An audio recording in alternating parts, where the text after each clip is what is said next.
नमस्कार दोस्तों, आप सभी का स्वागत करता हूं आपके अपने channel easy GST for you में। मैं हूं आपका होस्ट गिरीश कुलकर्णी और आज का जो टॉपिक है वो ई वे बिल के जो अनब्लॉकिंग की प्रोसीजर है उसमें बदलाव हुए हैं उसके बारे में हम लोग डिस्कशन करेंगे। तो बेसिकली जीएसटी लॉ में कुछ प्रोविजंस ऐसी है कि जिसके चलते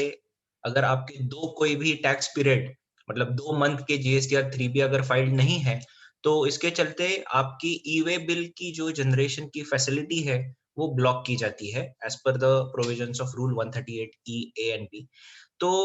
इसकी अनब्लॉकिंग की प्रोसीजर थी वो पहले अलग थी, अभी चेंज हुई है रिसेंटली और उसके बारे में इस वीडियो में पूरी तरीके से जानने की कोशिश करेंगे कि वो प्रोसीजर क्या है। Ideally if the default of 2 month non filing is completed तो वो ऑटोमेटिक आपका अनब्लॉक होना चाहिए और इसके लिए हम लोग पहले क्या करते थे, ई वे बिल के पोर्टल पे जाके अनब्लॉक स्टेटस के यहाँ पे हमारा जो जीएसटी टिन है, जीएसटी आयन है वो डाल के उसको रिफ्रेश करते थे, उसका अनब्लॉकिंग हो जाता था। लेकिन अभी ऐसा है कि कोविड या और there are various other reasons because of which the tax payers are particularly facing financial burden, financial stress और इस जिसके चलते 3B फाइल करना थोड़ा सा डिफिकल्ट हो जाता है कई कई बार एक दो पीरियड्स के लिए। तो इसके because of this the e way bill generation facility gets blocked और इसको अनब्लॉक करने के लिए अभी एक प्रोसीजर इंट्रोड्यूस की है and this is recently introduce in the month of November और ये जीएसटी नेटवर्क पे अवेलेबल है। तो इसको कैसे करना है, तो बाय फाइलिंग EWB 05 फॉर्म।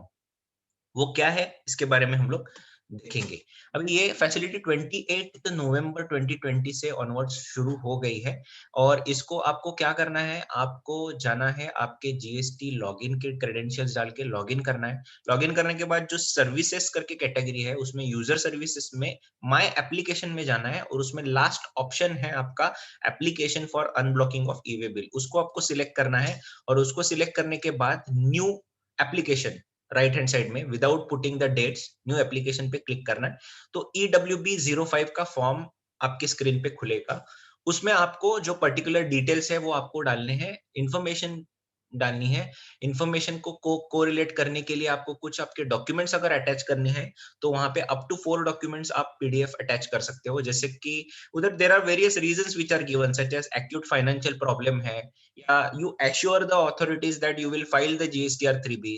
या तो फिर पेरिशेबल कमोडिटीज है या तो फिर आपके अपील्स कुछ पेंडिंग है जिसके चलते आप वो डिसीजन नहीं ले पा रहे हो कि 3B फाइल करना है या नहीं करना है, या तो फिर the supply is very crucial for which you need to generate the e-way bill but your system is blocked. So there are various things which are given as a drop down option as a category for applying for this e-way bill unblocking। और उसको unblocking करने के बाद ये आपका application submit हो जाता है EWB 05 में,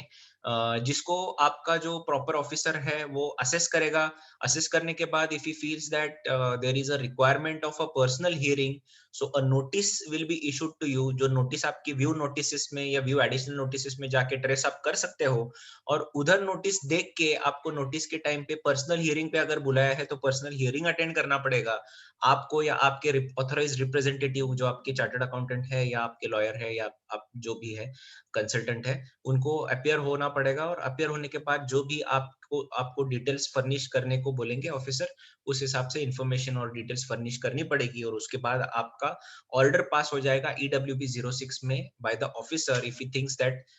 the case is fit to be unblocked for e way bill issuance, तो आपका ई वे बिल इशू